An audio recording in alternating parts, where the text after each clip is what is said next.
Good morning, Commissioner. Good morning. All right, who am I missing here? Just our city manager?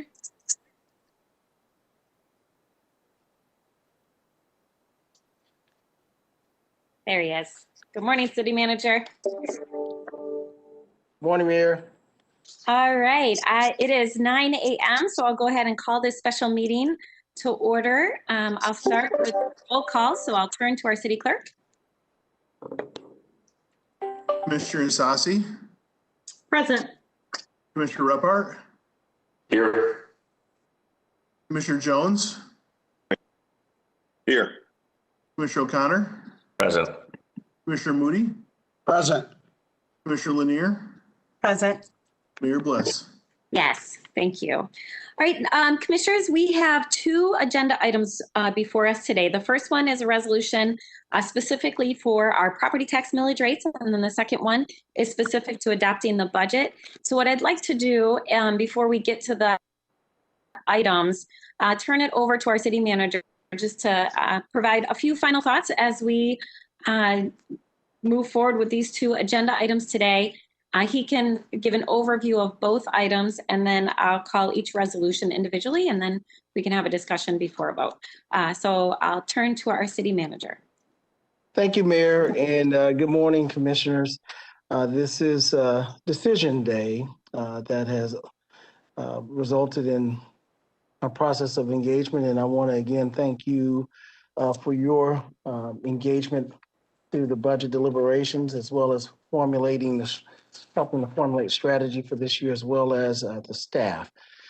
And I've recognized them in detail before, and so I won't go in that level of detail today, but just to simply say our staff has done an outstanding job, and I'm really, really pleased to partner with them again in this year's proposal that has again, last year allowed us to be recognized by the General Finance Officers Association for municipalities in terms of the quality of effort that the city puts into its budget preparation. What I'd like to do this morning is, as the mayor said, is to cover in general just a few slides, and I'll ask Mr. Canfield to bring them up at this time. That highlights our approach towards this year's property tax rate and the city's budget. We've shared this before, but for those who may be viewing and for the first time and may have missed some of the other presentations, I'll do a recap. Next slide.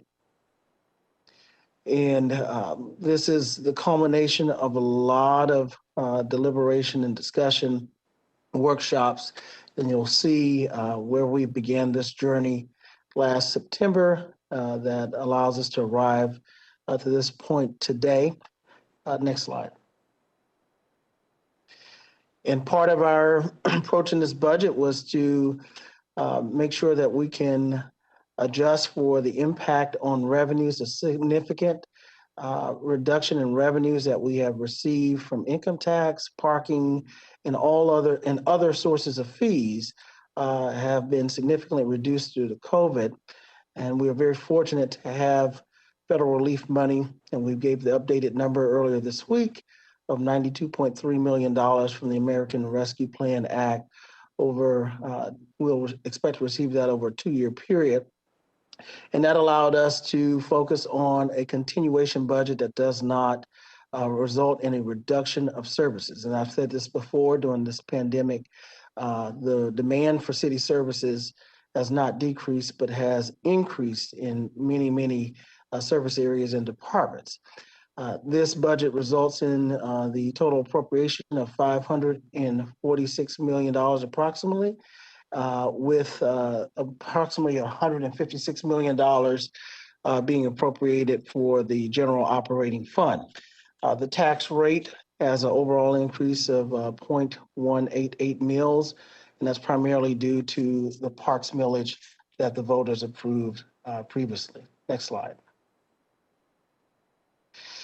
So just as a highlight, we continue to focus on equity and with the use of our equity lens, and there is $25 million in highlighted equity investments, and we shared those in detail, and that's Those highlights are significantly up from previous years. We continue to focus on capital with almost $100 million in capital investment, and specifically focusing on areas that have not received as much investment previously.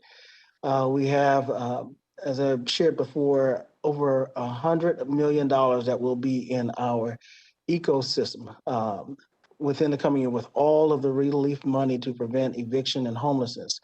$20 million of that roughly will be in the city's budget for fiscal year 22, and there'll be another $80 million in federal relief outside of the city's budget, but within available for residents within Tarrant County. So significant investments in housing and homelessness.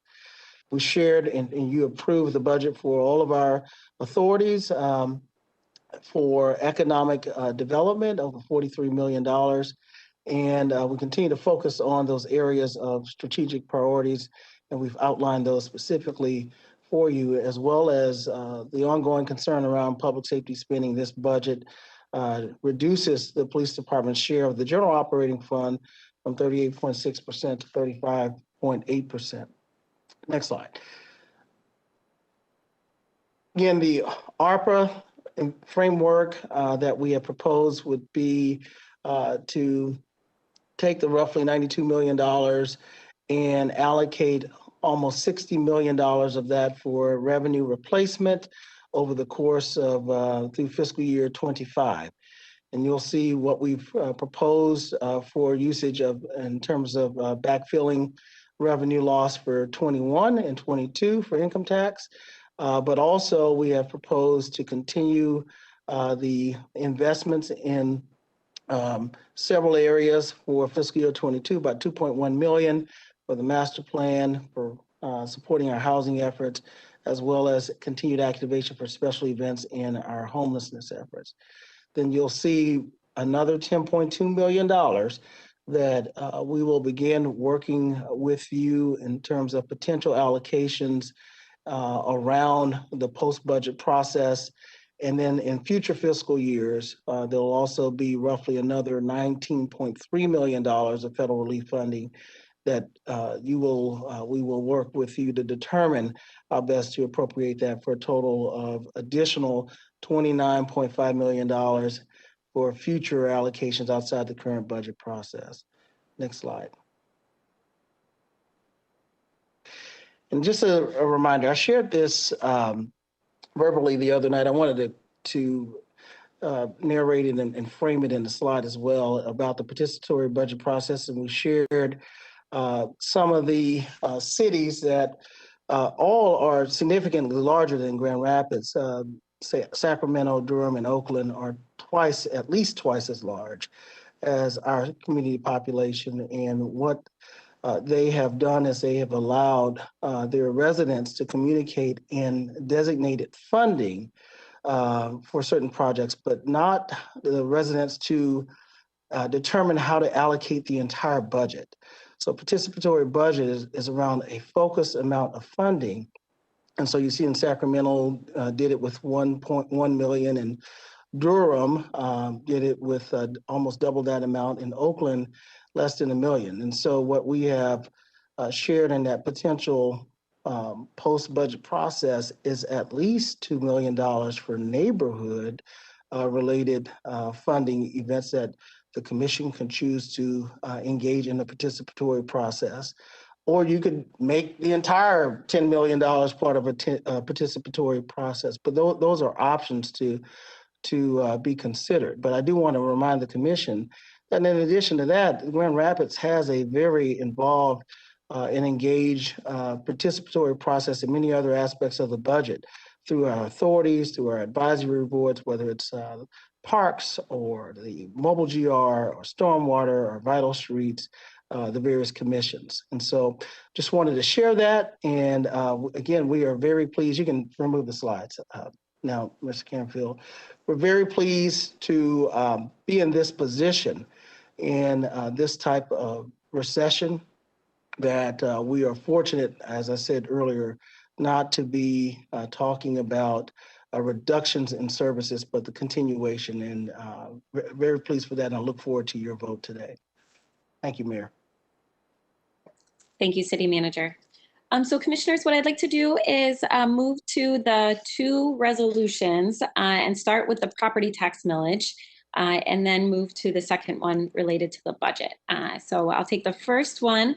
Did anyone have any questions for our City Manager? I know a lot of what he shared today is a review of what we've been talking about for several weeks now. Okay, I'm sorry, go ahead. Commissioner Moody, sorry about that. Madam Mayor, I just wanted to ask the city manager one question, if I may. Sure, absolutely. That was in reference to the third ward. I didn't see it on the just not participatory, but I didn't see it on the file in reference to neighborhoods of focus was mentioned, but not third ward. Is third ward equity a part of the neighborhood of focus? Yeah, thank you, Commissioner Moody. On that slide, it was referenced there both for third ward neighborhood of focus. If we can pull that up, there it is. Third ward neighborhood of focus equity funding and post-budget process, roughly $2 million. Okay. Yeah, and Commissioner, remember a few weeks ago when we talked about third ward, it was a little confusing because we still have the funding that's in the current budget with our current dollars and ARIS dollars. And those efforts that were currently underway and continue to be underway are separate from the conversation that we'll have with the ARPA funds. So, Commissioner Lanier? I actually had the similar question, and I'm on slide 3. In your narrative, city manager, it doesn't mention the third ward equity fund. So am I to safely assume that the way you spelled out the capital investments, that you're just singling out the 26 million that were invested into neighborhoods of focus? Is that what you're doing there? So can you pull that slide up? Slide 4. Yeah, slide 4. Yeah, I think what we did on that slide, Commissioner, is just look at all capital. The third ward equity fund is not 100% capital. So there was no need to single out just what was invested by capital in each ward, but we do have slides that shows the allocation and distribution that we shared previously when we discussed capital. But yeah, okay, thank you. Yeah, thank you, City Manager. I know this is a broad, high-level overview, but I know that those details are obviously in some of the prior slides, so we can make sure that everyone has access to that. All right, any other questions before I read the first resolution related to the property tax? Okay, so this first resolution before us is a resolution establishing the 2021 property tax millage. Can I get a motion? Move. Support. All right, moved and supported. So Commissioners, we had a public hearing related to this. We saw the breakdown of all the different property tax millages and the adjustments because of the Headley and pop-up. Any questions or comments? I know Ms. Claren did a nice job of explaining how Headley and Prop A and the pop-up all work together because it can be pretty confusing to people at times. Any questions or comments? All right, seeing none, I'll turn to our City Clerk. Commissioner Repart, Yes. Commissioner Lanier, Aye. Commissioner Jones, Yes. Commissioner O'Connor, Yes. Commissioner Moody, Yes. Commissioner Isasi, Yes. Mayor Bliss. Yes, it carries. All right, Commissioners, next that will take us to a resolution adopting the fiscal year 2022 city budget. Can I get a motion? So moved. Support. All right, moved and supported. So Commissioners, we'll open this up for comments. I think I'll start with a few thanks and a few observations. and then turn it to each of you. So first, I want to thank the city manager and the entire team. I know we've all are well aware of the work that goes into creating the budget every year. And I think this past year was particularly challenging for staff because in January they were working on a budget that had significant deficits and then had to pivot quickly after the recovery plan was approved in DC. So I just want to say thank you to our entire team for their work on this budget. It's a lot of work every year. And as I think one of you said last time, we'll get started on next year's budget tomorrow, but we'll also get started on the additional ARPA funds after this process is done as well. I want to thank everyone who has weighed in on this important process in this budget. We do appreciate all the input and the comments. And then I want to just say a few things that was interesting. Last night, I was reading through a number of my notes over the past several weeks, and I counted, and this is actually my 16th budget around this table, which makes me feel quite old. But in thinking about it, and in looking at the budget, I know we've talked about this in the past and with several of you, but also some of my former colleagues who sat around this table with us. And every year, I feel like we've given input about how to make the budget better. Things that we liked about the budget, didn't like about the budget, particularly around formatting and access and ease of digesting this pretty massive, over $500 million budget.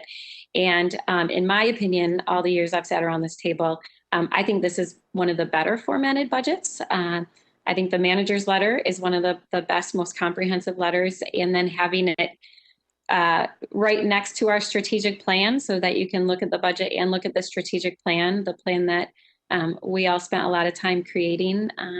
Yeah, I think it really intertwined those two nicely together. So I just want to give feedback on those who formatted and created the budget and tried to make it as easy to navigate as possible. I think you did a fine job. So thank you for that.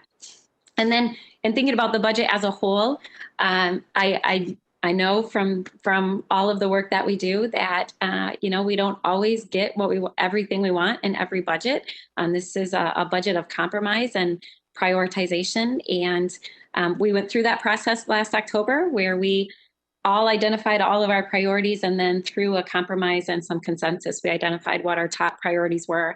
And I do believe that this budget is very much aligned with those priorities that we set and moves us in the right direction. Maybe not as quickly as some of us would like to go, but we also know that process takes time and change takes time. So in this budget, a few things that I'm really happy to see are some of the items related to funding for our oversight office and homeless outreach team, the investment in our neighborhoods and youth with our Grow 1000 program, our neighborhood match fund and affordable housing. I'm really eager to move forward with a new lead position that I know Commissioner Lanier and Commissioner Reppert and I have talked about at length for the last couple of years.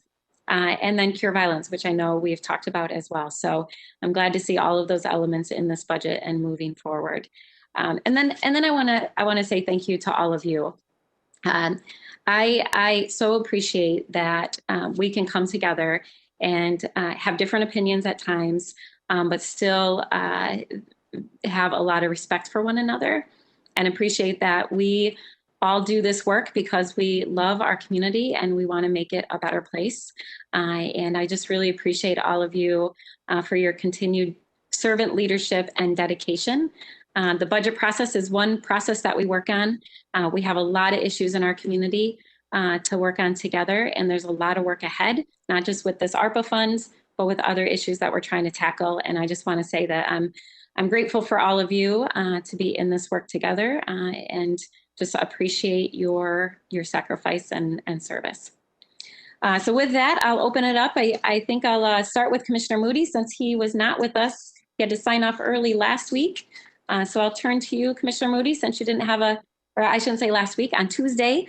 And I'll start with you, and then I'll go through each commissioner, give you a chance to ask questions and share comments. Thank you, Madam Mayor.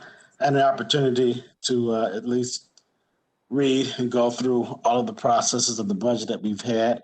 I do miss that I missed the other day, but I did stay on as long as I could. One of the number one things that I liked about the budget is what you said, that there are a lot of funds that are going into the community, especially my concern is with homes, businesses, and the equity fund, which I appreciate. Yet still, there's a lot of work that still needs to be done. I appreciate this budget because we've gone through a very rough time during this pandemic, and you would have assumed that what we have gone through, that it would have affected our city greatly financially, but our city has been able to sustain itself. Even in the pension board meeting yesterday, I saw that from the pension board meeting yesterday, we are doing extremely well with our investments. So I think that we're on the right track, and I appreciate this budget. I think this is just my second budget, so I have a long way to go to get to 16, as you have already done. But I appreciate what I've learned thus far, and I think that we're on the right track. And I appreciate the city manager and his staff and the work that is before us all. And you're right, we all have difference in opinions, and yet still to respect one another is a highlight of mine, and I appreciate that. But I'm at a point right now where I'm very happy with what I've read. There are some minor things that we can always do, but that can be done in the future. Thank you. Thank you, Commissioner. So I'm just going to go around my screen here, and I'll turn to Commissioner Repart. Thanks, Mayor. This is just my fourth budget, but I have learned a lot each year, and every process has been different. And I was very confident actually that the staff was going to bring something to us that really took into account all of the things that are pressing on our city right now, and was going to try to weigh them. And, for me, the question was, are the investments in balance with where we need to be? Are we trending in the right direction? And like you said, certainly not everything that I want is in this budget, but that's why there's 7 of us who sit around this table. And so we all bring our passions and the things that are important to us. I too appreciate the diversity of thought and experience of this group. I think that, one other thing that I've learned is that we'll likely amend this budget 20 times in the next 12 months. And so we do have opportunities as the new resources become available. If we have if we are able to get some legislative fix for certain things, then we can have a discussion about how we want to make adjustments throughout the year to make sure, again, that we're continuing to move our investments in the way that we want them to go in the community. So I look forward to continuing the discussion in the post process around the federal funds. I look forward to continuing the discussion about how we can operationalize these investments that we're making with stimulus money into our budgets in the future, so that these programs can be given a fair shot to take root here in town, especially things like Cure Violence and the co-response model and the neighborhoods of focus investments. But there are a lot of things in this budget that are very innovative that I'm excited about. And I look forward, again, like I said, for the ongoing conversation for us to continue to make it better and better throughout the year, and continue to make sure, that our investments are in balance with where we want to go as a city. Thanks, Commissioner. Commissioner Isasi.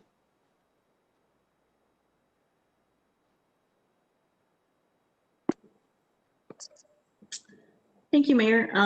Nice to see all of you. I know it seemed like it was last week, but we were just here together on Tuesday. And, if we're counting, and this is my second budget, but I have done all these budgets virtually. And so that will be my little asterisk as I move forward. I want to say thank you to the entire leadership team, all the departments that poured into this work well before it came into our hands. I want to say thank you also to just all of the city staff.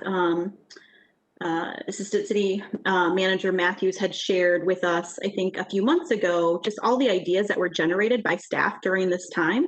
So think about those individuals who were maybe not in their regular work environment, but they were doing their everyday job, connecting with individuals, probably responding to things that we might have said, as well as thinking about new and different ways that our city could provide services as we are in a rapidly changing environment. So I just want to say thank you to that and focus on the fact that, for me, that community engagement, I'm happy to see that piece at the end when we think forward about what will happen in the future in this post-budget process, but also recognizing that it's our thoughts, our voices, our connection points to individuals, as well as, the city manager and the leadership team that has presented a thorough budget to all of us and all of those city staff that do the work that we might not see them every single day. So I want to say thank you to all of those individuals that might be watching or like, I'm not going to watch this or might catch up later. So I want to say thank you for that.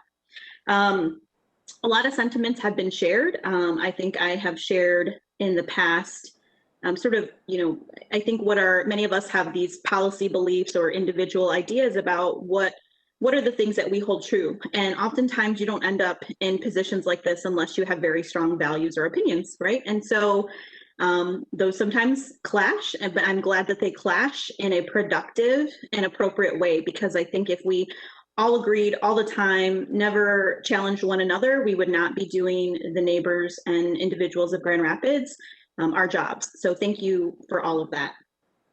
The other day I heard someone share this comment on a podcast about this idea that courage takes discipline. And I think that's what we are practicing every single day when we get sort of on this virtual dais, is a discipline to say, what are the things that we know and hold true, and also know that there are many truths in the city of Grand Rapids, that people experience the city different.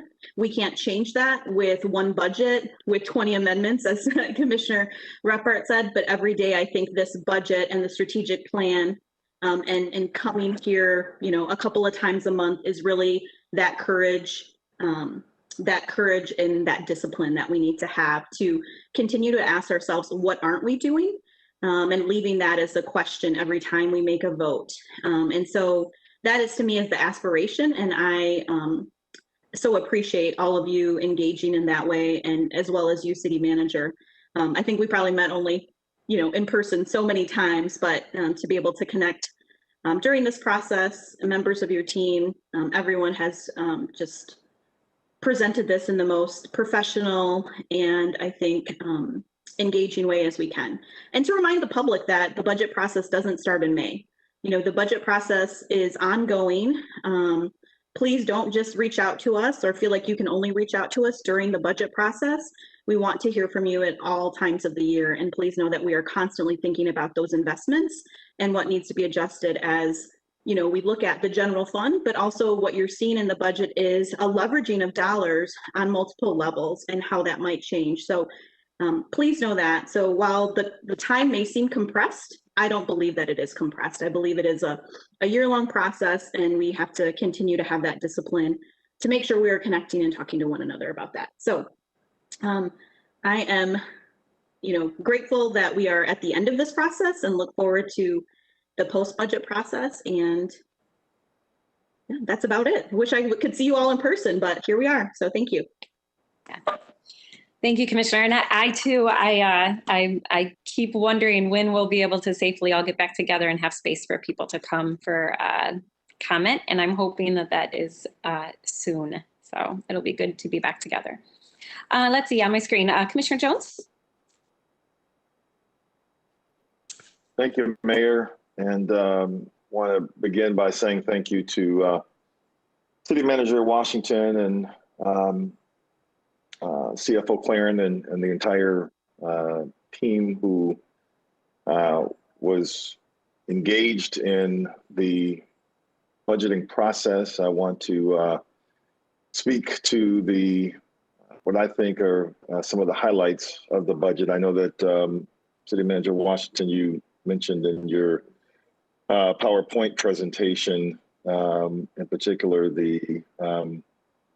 some of the key points around equity investments as well as capital investments and housing, economic development. I think that those are clearly areas that we ought to be proud of as a commission, as a city, because again, even in the midst of a global pandemic, we've been able to strategically put dollars, I think, in the right places to position ourselves and our entire community for better. And so I just want to commend city staff on that work there. I will also admit that this has been, again, a very arduous and active process in terms of hearing from community. And one of the things I've very much come to appreciate is the great diversity of folk and voices that we hear from in this work. I'm sure that my colleagues can agree that it's not just folks who are for or against an issue. I myself hear from a lot of people from throughout the city. In fact, a lot of folks who aren't even in my ward, individuals I have longstanding relationships with, who sometimes just feel the need to want to either affirm or just want to share what they're thinking and what their opinions are about some of our decisions and some of the ways in which we should be looking. And that includes my elders in the community, young folk, business owners, those who have been formerly incarcerated, those who are active in community and the grassroots, those who are very active in policy. It's across the board. And these are individuals who, again, they have varying opinions, but they have made it known to me, what their thoughts are about everything from the police budget to Grow 1000, to capital investments, you name it. And so I'm always appreciative of the fact that we live in a city, in a community in which folk aren't necessarily shy about sharing what their thoughts are. And so it's good to be able to go into a process like this and to the best of my ability, trying to hear everybody, or as many people as I possibly can, because of the desire to want to get varying voices. I will say that one of the things that stands out for me, that continues to stand out for me even this year, is I can't get off my mind the number 38, and that is the number of folk who are no longer with us. These are homicide victims from last year. And I also had made it a point when I could to reach out quite often to those who lost loved ones on last year, in a sense of just wanting to let them know that, I was thinking about them, but also trying to wrap my head around, obviously, what that feels like, the fact that you lose a loved one in a way that in which many of them feel they had no control.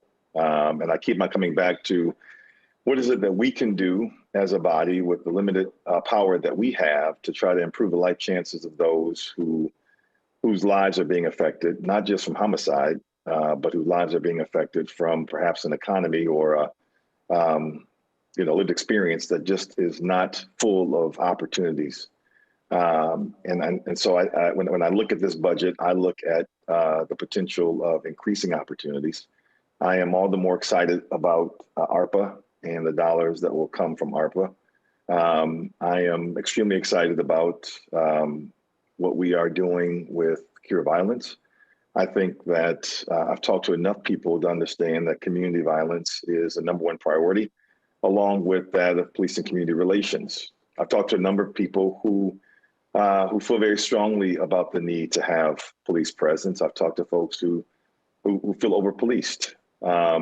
And again, for anyone out there who assumes that the decision is simple, I would suggest the opposite. Because again, when you, I think, open yourself up to hear from as many people as possible and realize that your responsibility is to be someone who is open to hearing from as many people as possible, then you have to consider everyone's lived experience. But I cannot shy away from my own lived experience and what it means for me and what it has meant for me and people who look like me.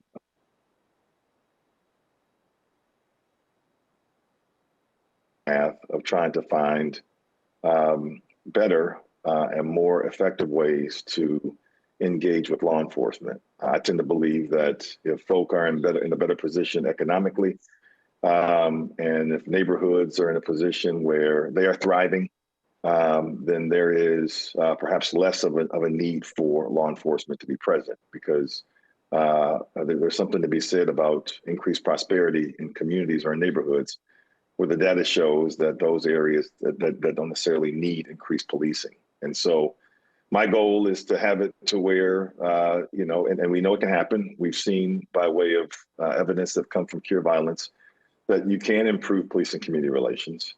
And I think that we owe it to not just ourselves, but to our future generations to do all that we can to try to develop a community or develop a model in which the community feels better about the presence of police. And that's just not a certain part of the city, but all of the city. And so I'm encouraged as we move forward, not just with this budget, but in the days ahead in our efforts to, again, lean in on I think some of the most difficult issues that any elected body has ever dealt with. And I love history, and ain't nobody dealt with, and I use that word and those words on purpose. Ain't nobody dealt with the kind of stuff that we're dealing with right now. And I just want to, again, as has been mentioned, I want to tip my hat to my colleagues because this is not easy. And I just know that, again, the decisions that we're making have impact. And I'm appreciating the fact that all of you are engaging in this process in a very thoughtful manner. So thank you, Mayor. Thank you, Commissioner. Commissioner Lanier? Thank you, Mayor. I'd like to just thank the city staff for the many presentations and the many meetings that we feel like we've been in a lot of meetings. I know you all feel like we have no idea what it feels like to be in a lot of meetings, and especially to do this virtually. So I'd just like to thank you all. Thank you, City Manager, for leading your team through those efforts, and to all appointed officials, because you all are going through a budget review process as well. One of the presentations, I think everyone did an amazing job with their presentations. One of them I'd like to highlight, though, and that was Stacy's presentation on equity. And that was a highlight for me because, as you all know, when we were going through the strategic planning process, I was concerned about not extracting equity out and making it its own pillar, and bringing attention to equity in such a way that we would see change.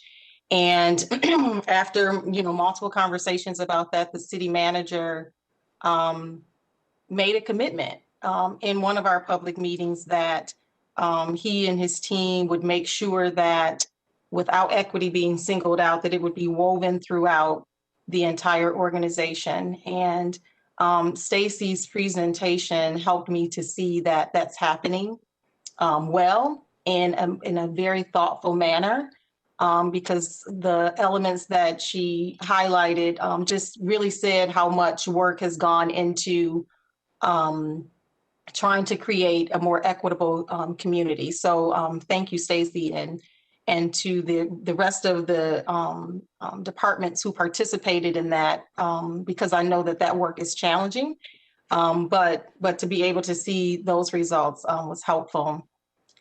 Frequently, when I am asked to speak in public have public engagements about public service or civic engagement, I often talk about the policymaker. And I refer to it as crock pot work, because you spend a whole lot of time and not necessarily getting quick results. And this budget, there are a lot of elements within this budget that, we've reached the end of the crock pot serving for so many issues that, we've spent a lot of years on. Excuse me, Mayor, you mentioned lead, and that's a highlight for me. So I'll just kind of highlight a few. After spending, over a year on the county's task force and reviewing the statewide task force, and then sitting on your city task force regarding lead, I'm really happy to see that there's focus in a different way on lead, including having a position that is going to be focused on making sure that lead is a priority throughout the city. Capital reserves is another highlight, and I think I want to highlight it because it's really important to save and set things aside for periods like this. And I think Commissioner Moody mentioned that, the city of Grand Rapids is faring okay in comparison to a number of cities.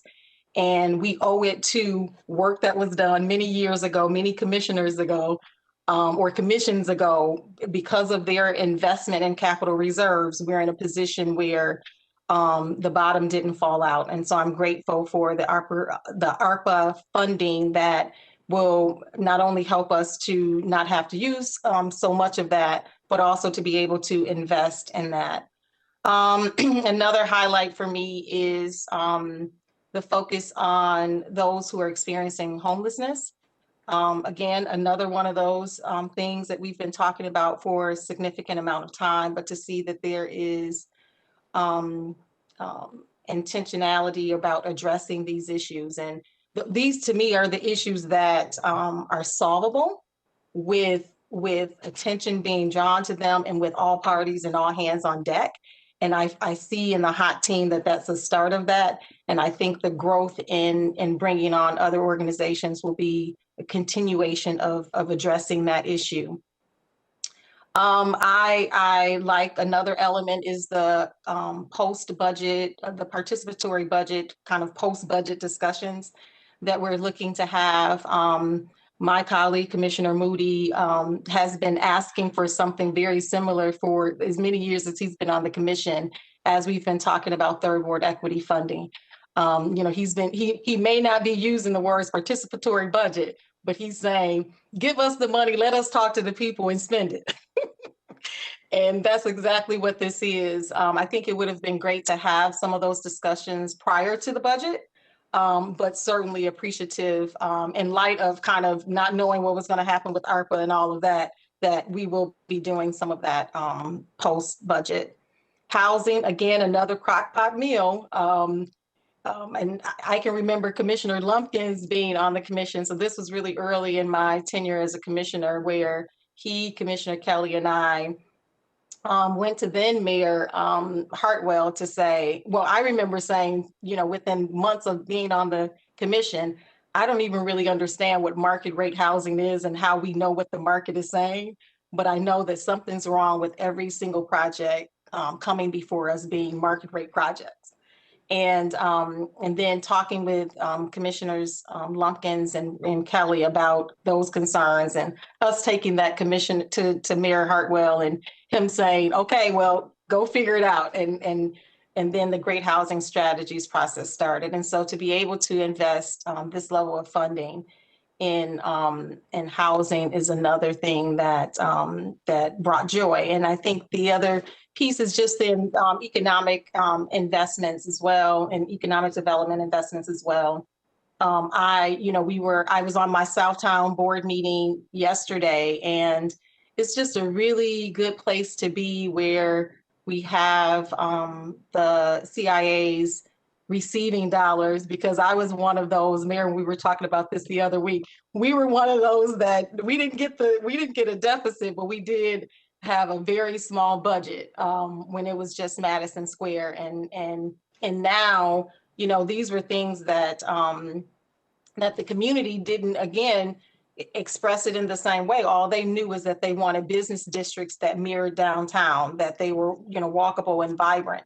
And in these types of investments is when you get those types of results. So that's another positive. I think there are a few areas that, I'd like to see some adjustments. And one of them is voting on a Thursday morning on the budget. I expressed that last year. I think this is outside of our normal time when we are together. And I think voting on a budget on Tuesdays, whether it's in the mornings or in the evenings, I think is a better place to place this work, because those who are following, they're following Tuesdays and not necessarily Thursday, despite how much time and energy we may put into communicating that Thursday is the date. The other piece is that not everybody has a flexible schedule. So, even if they've made commitments on a Tuesday, to change that, I think is challenging. I think the other thing that I'd mention is third ward equity. I am very appreciative of the investments that are going into third ward equity. What I would not want to see is, what I would describe as a crabs in the bucket type of a process that pits communities who our data is saying we have not invested in against one another. And so I would like to figure out a way to be able to do that without the pitting. And then lastly, I'll just say, I think there's still room for innovation. I think all of us would say that, in some of our departments across the city. And if things feel, the same or even similar to the way it was, then we didn't go far enough. And so my challenge would be is to start peeling back and having some of those challenging discussions within to say, okay, what can we do that is radical, that will have radical results across the entire city operations so that our community can feel those radical changes. And I think we've done that well in some spaces, and I think there's room to grow in others. Thank you. Thank you, Commissioner. And Commissioner, I want to thank you for being the strong, consistent voice, especially during the strategic planning process, asking the question, how do we operationalize equity throughout the entire organization and plan?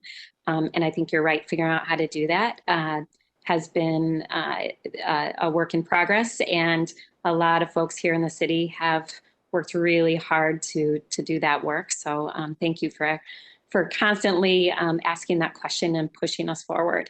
And then the crock pot analogy, I hadn't heard that before. I may steal it from you in the future. So thanks for sharing that today. And then I'll turn to Commissioner O'Connor. Thank you, Mayor. A lot's been said about the budget. I just, I think it's important to recognize that this budget is prudent, it's measured, it's responsible. It makes, some strategic investments without going, I think, in a time of uncertainty in any specific direction that puts us in jeopardy in the future. I think we responsibly save money given the uncertainty of the current economic climate. But I think there's a lot of things that we like that are the hot button issues that we talk about that we might not all agree on. And those certainly have a percentage of our budget, but I think still the majority of the dollars that we both receive and then allocate go to things that aren't really that controversial or sexy. There are things like making sure we have clean, safe drinking water and that our trash gets picked up, and we've made significant progress in improving our streets and infrastructure. That we've done things like invest in our future sustainability by putting LED light bulbs and investing in that system. And so, while there are certainly things that that are to be debated ongoing, the majority of these dollars are spent just making sure that the lights come on and people are safe and the buses run on time. And I think that's the most important thing. That a lot of times I think that work goes it doesn't receive the recognition that it deserves. And we live in a pretty great community that has done a lot of things really, really well for a long time. And so I'm just appreciative of the fact that, this work is ongoing, that there's going to be time to continue our policy making as it relates to some of these challenges that lie ahead and that we're currently dealing with. But for the most part, we do a really great job in Grand Rapids, making sure that we have a safe, vibrant community that, that has a lot of great things that I think many other communities throughout Michigan and the United States are probably envious of. That we have, we've done some things really, really well. And I look forward to continuing this work with y'all as we move to hopefully approve this budget here in just a few minutes. Thank you, Commissioner. I appreciate you bringing that up. That's an excellent point, and I think all of us should be proud of the level of service that we're able to provide in this city. Commissioners, any final thoughts or questions before I turn to the City Clerk to call for a vote? All right, City Clerk. Commissioner Lanier, Aye. Commissioner Jones, Yes. Commissioner O'Connor, Yes. Commissioner Moody, Yes. Commissioner Isasi, Yes. Commissioner Repart, Yes. Mayor Bliss. Yes, it carries. Thank you again, everyone, for all your work. And we will look forward to moving forward with another budget process around the ARPA funds. So we will look forward to that. So now I will turn to public comment. I'll open that up. As we open that up, I will invite Ms. Griselda Estrada, who's with us, to provide translation services. So again, if you'd like to be heard, you can call 456-3000 or 311, hit number 1 and then number 1. Griselda? Thank you, Mayor. Gracias, Alcaldesa. My name is Griselda Estrada. I will be available to assist our callers with Spanish interpretation during the public comment. If you would like to call a comment today, please call 311 or 616-456-3000. Mi nombre es Griselda Estrada. Estaré aquí para asistir a nuestros llamantes con interpretación en español durante este periodo de comentario. Por favor, oprima 1 para comentarios o llame al 311 o al 616-456-3000. Thank you. Thank you, Griselda. City Clerk, do we have anyone in the queue? There's no one in the queue at this time, Mayor. I don't know if we're live. I think we need to give it a few more seconds for Facebook and YouTube to catch up. Okay, thank you, City Clerk.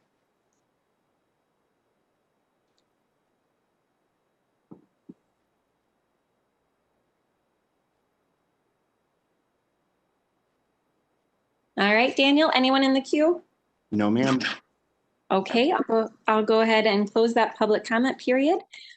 Commissioners, again, thank you all. Your input is really important, not just in this process and policy making, but will be really valuable moving forward with the next process we undertake over the next couple months. So with that, I hope you have a great rest of the day, and I will see you all soon. And thanks again for your service. Thanks.